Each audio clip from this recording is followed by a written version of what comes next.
welcome back to The Music Made Me. Thank you so much for joining us once again. Today on the program, Matt Webb of Marianas Trench. This was one I was really looking forward to because back in my TV days, I had the chance to interview Marianas Trench about 4 or 5 times, all the way back to their first album. And I think basically after every album, they would tour through the city and I'd have a chance to sit down with them and chat. And so when I started this podcast, they were really one of the bands I was looking forward to connecting with because I had connected with them so many times in the past. And I was just wanting to get that excitement back of being able to hear what they're up to and just tell their story. And so I was able to do that. And I was so excited to get them so early on too. Episode 5. It's absolutely amazing. So I hope you enjoy our conversation with Matt Webb of Marianas Trench. I wanted to start back in 2016. That's the last time I had the chance to meet up with you guys. And you guys actually, I think, hold the record for the band that I've interviewed the most. I'm sorry, that's terrible. I think we were around 4 or 5 times, but the last time was in 2016 when you guys came through Kelowna. And you probably don't remember, but you might remember the scenario after I tell you. So the Shaw studio was in the arena. And so I came down to the green room, dressing room area just to talk to your manager and let him know I was ready to go. And just as I got there, you were coming out the door and I was like, "Oh, hey, Matt, how's it going?" You're like, "Oh, hey, I recognize you." And I'm like, "Yeah, I'm from Shaw." And you were on the phone and you're like, "Oh, sorry, I just got to take this." And you ran off. And then I went back to the studio and the 3 guys came and you weren't there. And I'm like, "Oh, Matt not coming?" And they're like, "No, his bike actually just got stolen and he just got the phone call about it. And he's dealing with that." Oh, that's really funny. Oh, sorry I missed the interview. Yeah, but and then I saw a couple weeks after that on social media that you'd actually gotten your bike back after all, right? So that was a really funny story. So I used to live in this condo and in 2016, and I had one of those like storage lockers in the parking garage like everybody's got. And it was down on like, P2, P3. And it seemed very secure, but at some point somebody like came in with a bunch of, power tools and managed to get through into my storage locker and stole my road bike. So I had a reasonably nice road bike. And it was my baby. I'd had it for years and it was stolen. And I was so disappointed. I mean, like, it was heartbreaking. I actually lost 2 bikes. They stole my mountain bike and my road bike. And the mountain bike was just a cheap thing, but I was disappointed nonetheless. And I think when I had received that call, my wife was with me. We have a close family friend who comes in and checks on our place from time to time. And she went down and checked out her storage locker. She's like, "It's been ransacked. They stole everything." And I was like, "Oh God." But to make a long story short, I like filed a police report, and incredibly, the Vancouver Police Department found my bike in like some sketchy alley downtown. Wow. And it was just like abandoned. It was a little bit thrashed, like it had, it had a carbon fiber frame. It was all dinged up a little bit, but I got it back and I still ride it to this day. So it's been through the ringer. It's quite a story to that bike. So now I get to talk to you since I didn't back then. So now we get to meet up now. So I was excited when they told me that you were going to be the one during the interview. So that's awesome. And I think I don't know when the first time I met up with you guys was. I'm pretty sure it was back in the Fix Me days. Yeah, definitely. Playing, because I have a drumstick right over there still that's signed by Ian that I've kept all these years. I think it's when you were playing a venue called The Habitat here in Kelowna. I remember it well. Yeah, you guys have worked your way up, right? Because you started at The Habitat just playing this little, whatever it was, 7,500 person room. And then the last time you came through, you were playing the arena. Yeah, and by 7,500, you mean 75 people. Or right? No, 75 or 100. Or 100, yeah. It's a tiny little spot. Yeah.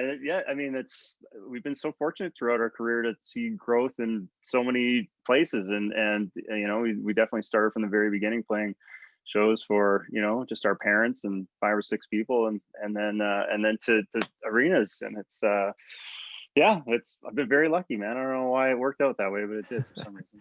And you've known Josh ever since high school, but when did music become a thing for you? What age did you start fooling around with the guitar and getting into music?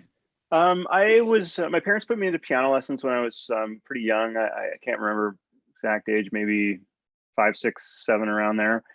And I did a Royal Conservatory classical piano for many years. And then, when I hit my teens, I was like, just had better things to do, and I kind of wasn't very interested in it. But I kept going with piano for a while. I completed my grade 8 Royal Conservatory, and then after that, I quit. I was always involved in music. I got into the school band. I was a trombone player and also a drummer in the school band. And then I picked up guitar later. One day my dad came home with a guitar and a little amp, and I just sort of I learned to play it. Once you have a background in piano, you can kind of pick up any instrument. So I sort of fiddled around and figured out how to play the guitar, and then just kept going with that very casually until years later I met Josh, and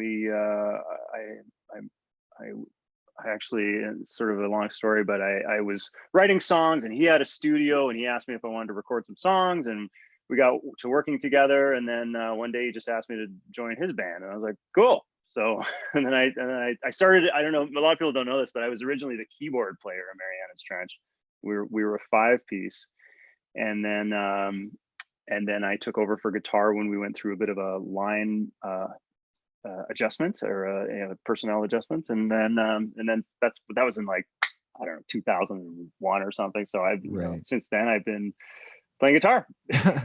And were your parents musical at all, or did they put you in piano just for something to do at a young age? My grandfather was a big musician. My dad's dad, he was a killer piano player, and he played instruments of all sorts. In their house, they had like an alto saxophone and a banjo and a guitar and a piano, and he played a lot. So as a kid, I was around that quite a bit. My dad plays guitar, but he's not very good. He just, he was a hippie, so he would just sit around the campfire with a beer in his Volkswagen van and strum some chords. My mom's not particularly musical, and nobody else really in my family is. So besides a couple of cousins. So yeah, it was mostly, I think, sort of skipped a generation and passed down from my grandfather. So did you find it pretty natural, especially when you started picking up the guitar? Yeah, piano, I always was, like, not to toot my own horn, but I was always pretty good at piano. It just sort of came, like, I enjoyed it. I didn't really enjoy the classical realm. I didn't like classical music very much. I appreciated the intricacies and how hard it was to write and stuff, but it wasn't very interesting for me to play. I didn't like listening to it or anything. And then when I started playing guitar, of course, I was listening to Nirvana, and I'll like learn to play this song and learn to play that song, and yeah, just kind of, I played a bunch. I was a multi-instrumentalist. I played in the band. I enjoyed jazz band a lot. Played drums, played trombone in the jazz band, which is actually where Josh and I met. I was the trombone player, and he at the time was playing guitar, and he was seated right next to me, and that's how we hit it off. Okay. And I noticed that you actually have some credits playing trombone on some albums. Yeah, so we all 4 of us play like a couple of whack instruments, and every album we're always trying to incorporate those in some way, just like one little spot where it's like, I played the trombone, and now I get a credit on the album. And Mike was a trumpet player, and I was a trombone player, and Ian played a few weird things too. So we all tried to, like, Josh and I have always wanted to do like some brass sections where we were actually playing all the instruments. Unfortunately, neither of us are good enough to do it, but here and there's some spots where we've been able to incorporate some silly brass instruments. What song has the most trombone on it then, would you say? Oh man, I have to rack my brain and think of this one. We got there was some I think there was some horns we played on the last record. You know what? I can't even think of the songs. Yeah, sorry, I'm not sure. Yeah, no, it's all good. And so you guys formed, as far as the current lineup goes, around 2004, right? Yeah, I think Mike joined the band in 2003 or 4. He was the last one out. at that point, you go in to record Fix Me in around 2005. It was released in 2006. Yep. And so what was the feeling in the band at that point? Were you guys pretty focused on becoming a band and doing this as a career, or was it still just sort of fooling around and just wanting to play music? No, I mean, we had signed, we had a record deal. So once we got a record, with 604 Records in Vancouver, and once we had a record deal, we were like, oh, great, we're all going to be driving Lamborghinis pretty soon, right? And smooth sailing from here on out. But little did we know, it's sort of when the work begins is when you get a record deal. And so yeah, we got a budget for that album. We put the album together, and our intention was to put it out there and see what the hell happened. And we toured it relentlessly for many years, and to the point of it almost broke the band. We toured so much, we were so sick of seeing each other, but eventually it started to take off. In the our last single off Fix Me was called Shake Tramp, and that song did quite well for us, particularly the music video on MuchMusic. And as a result of that, we had a nice foundation set for the release of our next record. And then all of a sudden, was Cross My Heart was the next single off of that, and that sort of took off, and it's been nonstop ever since. As far as Fix Me goes, it was a pretty straightforward album. Now, since then, there's been a lot more theatrics to the music. Sure. When yeah. you were recording Fix Me, and Josh's process is it can be quite intense, especially nowadays, right? But when you were recording Fix Me, what was his sort of mentality at that point in the studio? Was it similar to what he is now? When we started recording Fix Me, we were setting out to be a rock band. We were like, we're gonna, it was just early 2000s. Rock, alternative rock was, that was what everybody was listening to. And we were gonna be a rock band, and we put out that album, and it's lots of guitars, lots of smashy drums. We modeled it on the Foo Fighters, and Color in the Shape by the Foo Fighters was sort of a big influence of ours on that album. And you could hear, the tempo is all over the place. It's really aggressive, and it's and then what was happening was that Josh's songwriting, when we went to release these songs to the radio, the responses that we were getting was that the writing was too pop sounding for rock radio and too rock sounding for pop radio. So we were sort of in this radio no man's land, right? And which is why that album didn't translate well at radio. It was quite unsuccessful there.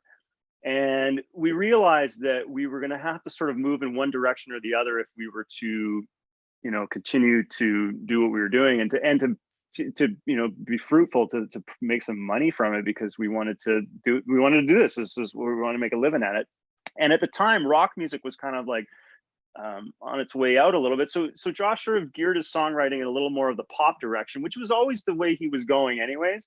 And he sort of came into his own as a songwriter, and started just being a little more focused on the sound and what he wanted to achieve. And it paid off. Our next record was much more focused and commercially viable, and the fans seem to like it a lot. There's a lot of people that tell us, "Oh, your stuff doesn't sound like the old rock stuff that you do," and that's true. But we were evolving, we were adapting, and not only that, but like, you got to remember that on Fix Me, it's our first album. So Josh had his entire life to write that album, and then the next album, he only had 6 months, right? So it was like, and at that time, it's like, okay, well, what are my influences now? What am I listening to now? What kind of music do I like now? And that was, you can definitely hear the transition, and you can hear it in the writing for sure. And you talk about how Fix Me almost broke the band because of the amount of touring and stuff. Now that was 2006, you released that. And then Masterpiece Theater was 2009. Yeah. Now it felt like such a long time. Like, I was a fan of Fix Me. I knew you guys from that. And I don't know why it felt so long. Only 3 years, which isn't, an insanely long time between albums, but it really did feel like a long time. It was a long time. And the reason it was a long time was because we were just touring the whole time. We did tours back and forth and back and forth and back and forth across Canada in a van, 4 guys in a van, all in one hotel room, which is why, it puts a lot of pressure on your relationships with everybody, because you're just spending so much time together, and there's no personal space. You're sharing a bed with another human being every night, and it's just tiring. And not only that, but you're driving in like Canadian winters, and you're never sure whether you're going to make it to the venue alive the next day, and it's a little overwhelming. But what kept us motivated was that we were always seeing a little bit of growth. Every show we went to, if we would play a city a second time, we would see some growth in the audience. If instead of 6 people, there might be 12 people, and instead of 12 people, there might be 24 people, and it just kept sort of getting bigger and bigger. And then every once in a while, we'd have a little bit of something lucky would happen. Like we'd get a spin on a Toronto radio station, or we'd sell a couple CDs, or we get something on a soundtrack or something, and we get these little victories, and it just kept getting bigger and bigger and better. And we never had one thing we talk about a lot with the guys is that, like, Marianas Trench never had a stroke of dumb luck. Like we never had a super hit single or a big opening slot for a huge band or anything. Every victory was achieved on our own, and just through hard work, perseverance, and the love and the help of our fans as well, right? Right. And going into Masterpiece Theater, did you guys have a little break? Like, did Josh sort of go away for that 6 months and sort of write on his own, and then you guys came back into the studio?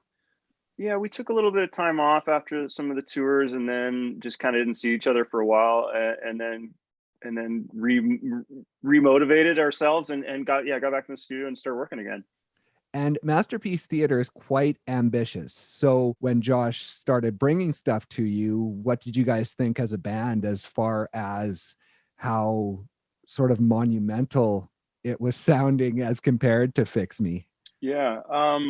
Well, I loved it, man. I mean, I've always been a fan of Josh's writing, and I just trusted him to, I knew he was going to come up with something spectacular, and he did. And it was such an honor to be a part of it in the studio. And we had so much fun putting it together. And you know what, it was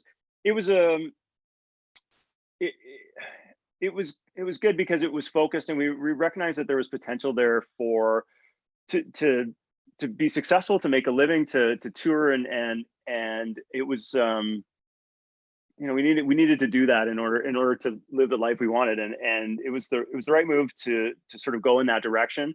And I always loved it, man. I was like, this is great music. I enjoyed playing it. I enjoy being in the studio. I enjoy listening to it. So I wasn't really like, these are good songs, I don't care what genre this is. It's good music that I'm proud of, and proud to put my name on, and I'm just happy to be there, man. And you guys always have some sort of theme going into an album. So does that help in keeping things fresh and keeping you interested and motivated? Totally. The theme thing is great because it gives you like a loose, box to work within. And from that theme, you can pull inspiration for everything from like stage props to the clothes you're going to wear on stage, to the sounds you want to use on the record, the instruments that you're using.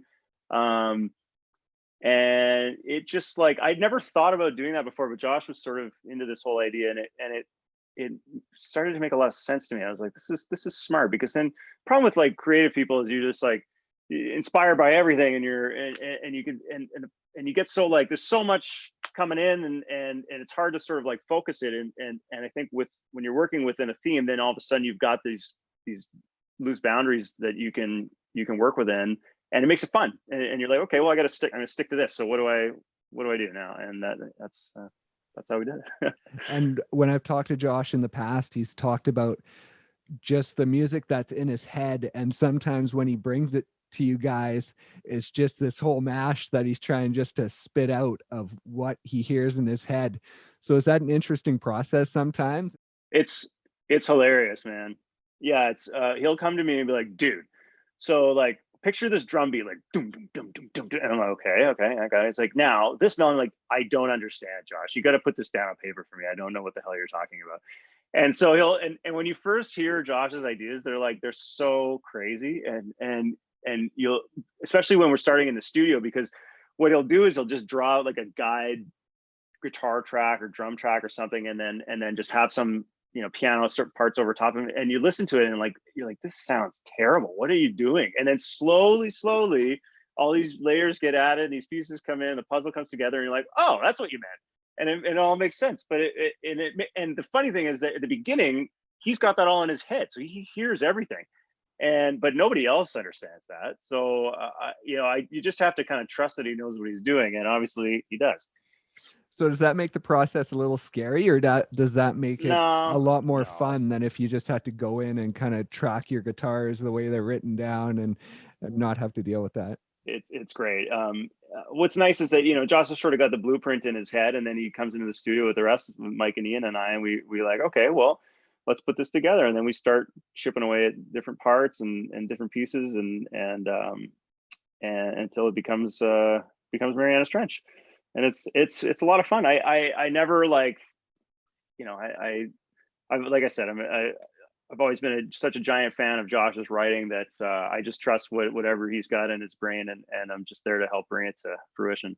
And after the release of Astoria in 2015, you guys went out to tour the world, basically. What is it? Canada, United Kingdom, France, Switzerland, Germany, Belgium, Netherlands. Is that the dream?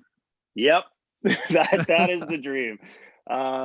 Just playing in Europe, playing, you know, we had some shows in where else were we at? Korea, Philippines, Australia, New Zealand. Yeah, we were all over the place. It's so fun, man. I love to travel, and I try to be I try to take in as much as I can, you know, in every city that we go to. It's hard to be a tourist when you're on tour because you're working and the day is long. You know, we've got commitments all throughout the day, from sound checks and meet and greets to, you know, making sure the accounting's in order, the crew's got food, and you know, getting a shower, getting the bus driver sorted, all that sort of stuff.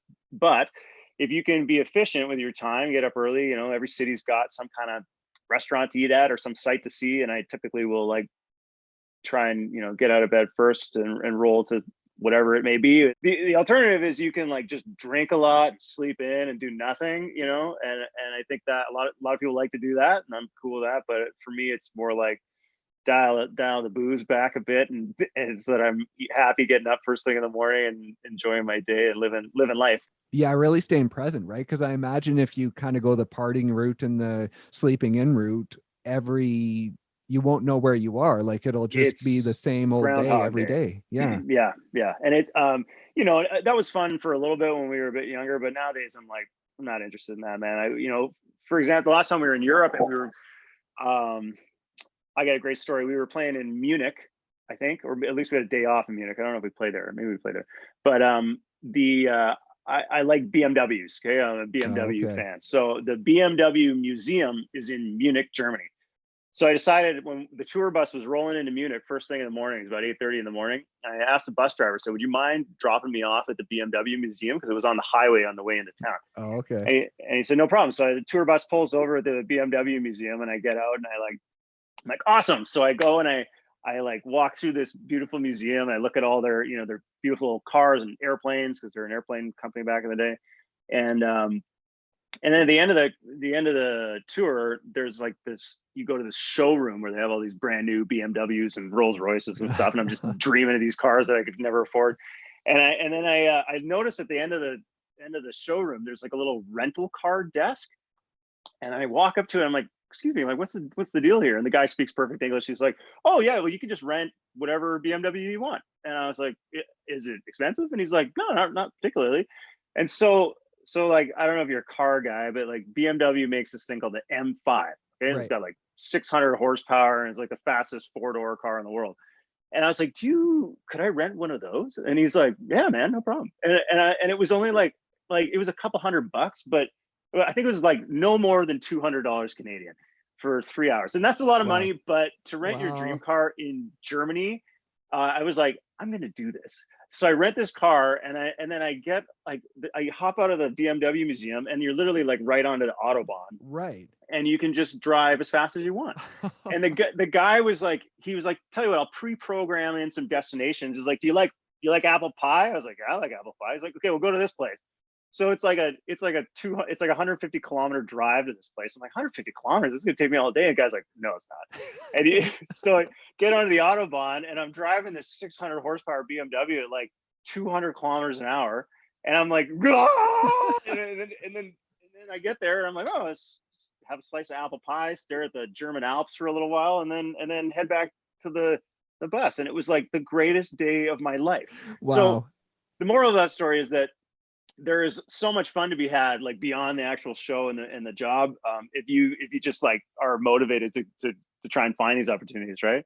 And do you ever pull the rock star card to get into somewhere where maybe the public isn't allowed to go that you really want to get to?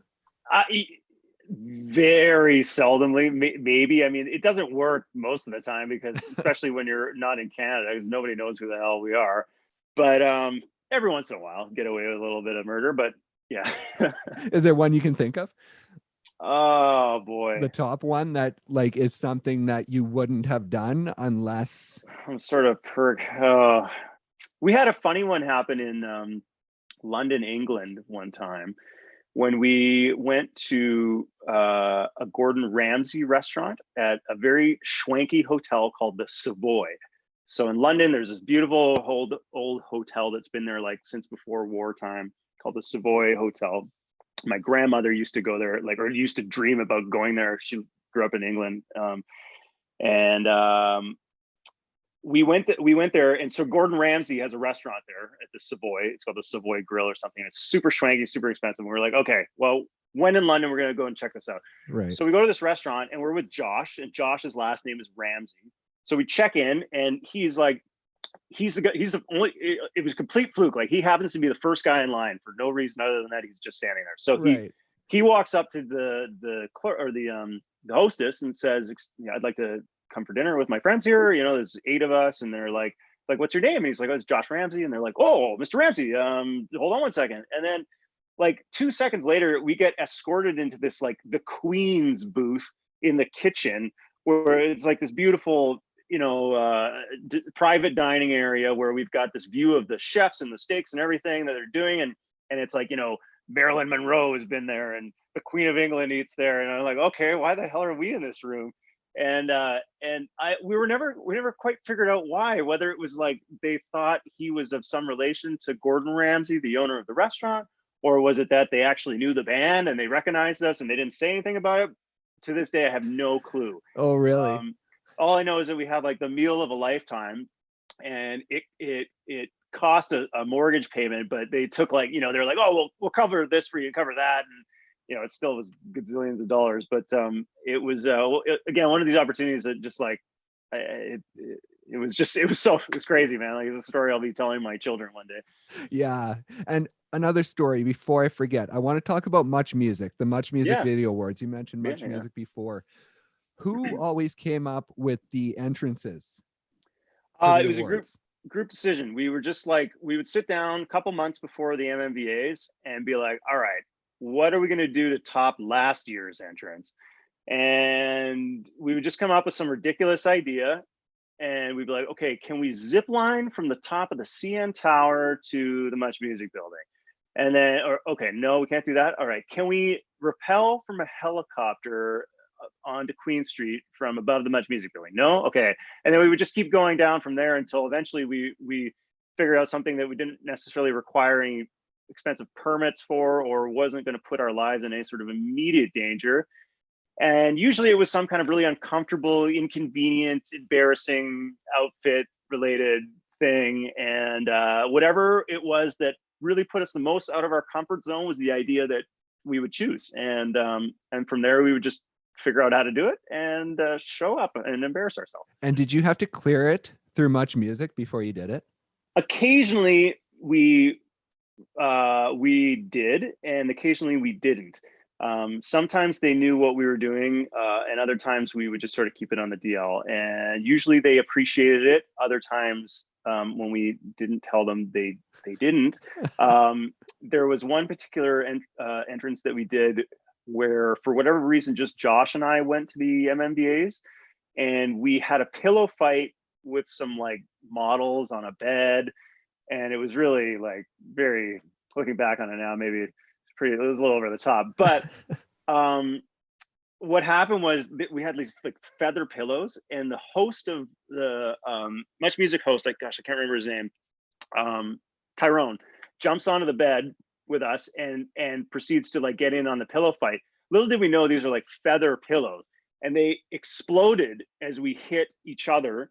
And so there were feathers like just everywhere, and they've got this pristine looking red carpet, and like Tyrone was in this like beautiful black tuxedo, and we just covered him in white feathers, and like he couldn't get them off. So for the rest of the show, he would just look terrible because he looked like a chicken because he was covered in feathers. And we didn't run that one by them, so they weren't too happy about that. But sorry. Was there any that you ran by them that you had to dial back because they said no, that's not happening? No, I think they're I gotta hand it to MuchMusic. They were always very accommodating, and seemed to let us roll with it for the most part. Yeah. Now let's talk about your solo stuff. Your first album was in 2011. Was it just you sort of wanting to stretch your wings a bit and just do something a little different?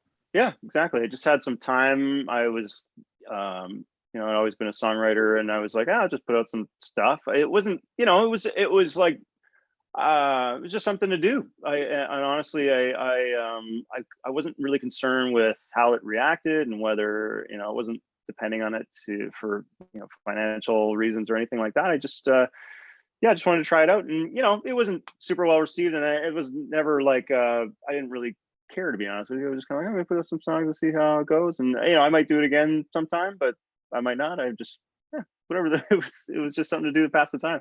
And so what was that like then? Was it almost like when you were a teenager in your bedroom, like writing music, not having the stress of it, not having to worry, not wondering how it's going to hit with fans, just doing music for you? Yeah, that's exactly what it was like. Yeah, it was just a nice creative outlet. We had a little downtime in the band, and I just felt the creative juices flowing, and I wanted to do something for myself. Now, how lucky do you guys feel to have found each other? Because you guys have seemed to just have found the perfect group to make it all work. I don't know. We're really lucky to get together and find one another, and we have a lot of fun. It's it's a family of four guys. Relationships not without its ups and downs, just like in any relationship. But we respect each other very greatly, and we love each other very much, and we just we have a lot of fun doing what we're doing. And I don't see it stopping anytime soon. Yeah. And when was the last time the four of you were together actually doing something musical, whether it's writing, recording, playing, or anything like that? Well, I mean, COVID obviously has shut things down a bit, but the last thing we had was we did a live stream performance from the Commodore in Vancouver. Right. It was part of a Live Nation series. And that was the last time I saw all four of us at once. I think that's the last time we've been in the same room. But I mean, we talk to each other all the time. I was chatting with Josh this last night just before, just about this and that. And yeah, I look forward to seeing the guys again, man. COVID's obviously been a real disaster for the music industry, but it'll be over soon. We'll be back. Yeah, exactly. And are there any other plans to do any more live streams? Possibly, yes. I don't love doing them. I mean, nothing can recreate the rambunctious craziness of a live concert, but the live streams are fun. It's funny. They're just a lot of work to prepare and get everything ready, and unfortunately, like in order for us to put on a show, like we require a lot of we need crew and we need gear, and it's a big expense to put it all together just for a live stream show. But the last one was really well received, and the fans they were awesome about it, and we thought it turned out really well. So I would say probably, but I don't know, man. I just want to get on the stage and play a real show. Yeah, exactly. And I imagine that it's going to be pretty crazy when music comes back, because fans are just going to be insane because they just want to see live music, right? It's going to be crazy, man. It's going to be crazy. I actually have a bit of anxiety about it because I'm like, wow, when it does come back, every venue is going to be booked solid, full of. That's what I was wondering. Every band's going to be on tour. and from a logistical standpoint, it's a little bit stressful because like every crew member is going to be busy, every bus is going to be taken up, every rental shop is going to be empty, and like, but it's going to be great from a fan perspective. It's going to be awesome. So leave the worries to us, and you guys just enjoy it, because it's like it's going to be cool. And I can't wait to go to a live show, man. I go to live shows all the time, not my own, I mean, like, to watch, and I'm dying for some live music.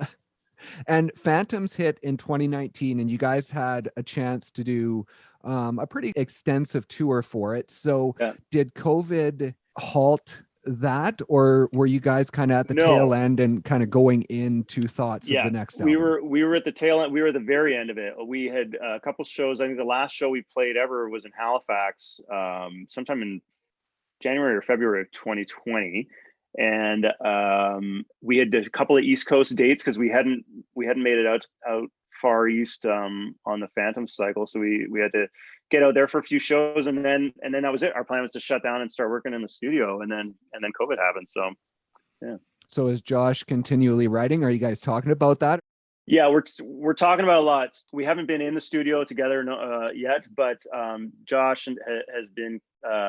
He's been writing. He has been talking about getting this all together again. So we will as soon as we can. And is it in his home still that you'll be recording?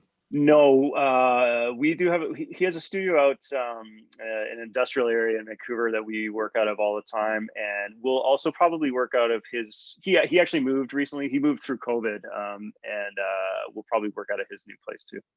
And is there any sort of theme that you can talk about that sort of... Not that I can discuss at this moment. There is a theme forming, yes, but I can't, not at liberty to say. Right. And I guess there's really no dates because it depends on when you guys can actually get back together and start the process, right? Yeah, exactly. And frankly, it's not really in our best interest to release anything at the moment, because we need to go out to tour to support it. And any music that we would put out right now, I don't know if it would get its I don't know if we would be able to promote it as strongly as we would like to, given the circumstances. So I think that there's going to be some stuff trickling out over the next little bit. I know I know there's a few surprises coming, but as terms of a new Trench record, it'll be a little bit.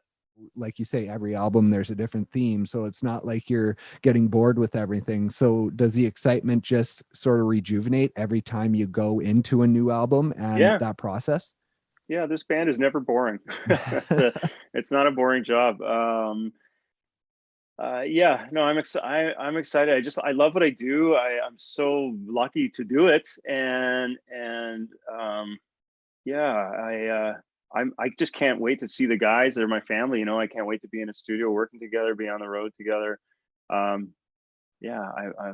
COVID has been like, it sucked so much for everybody, but for our industry in particular, it's been pretty brutal. So it'll be nice when it's over and we can get back to work. And what's it like in Vancouver as far as venues go? Have there been any that have shut down at this point, like for good? Oh, for good. A couple. There's a friend of mine owned a venue downtown, and they had to shut down, which was pretty sad. It was a great spot, but I don't know, man.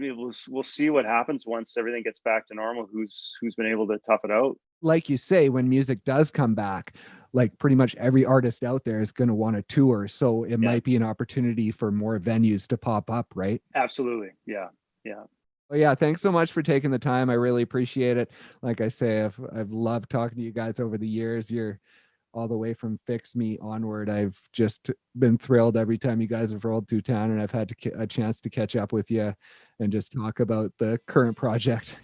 Thank you, man. Thank you for your support over the years. I mean, you've been awesome for us. So thank you. It's great to see you. Awesome. Thank you so much. Okay, Brandon, you take care of yourself. See you again. Cheers. Okay, bye-bye. Bye.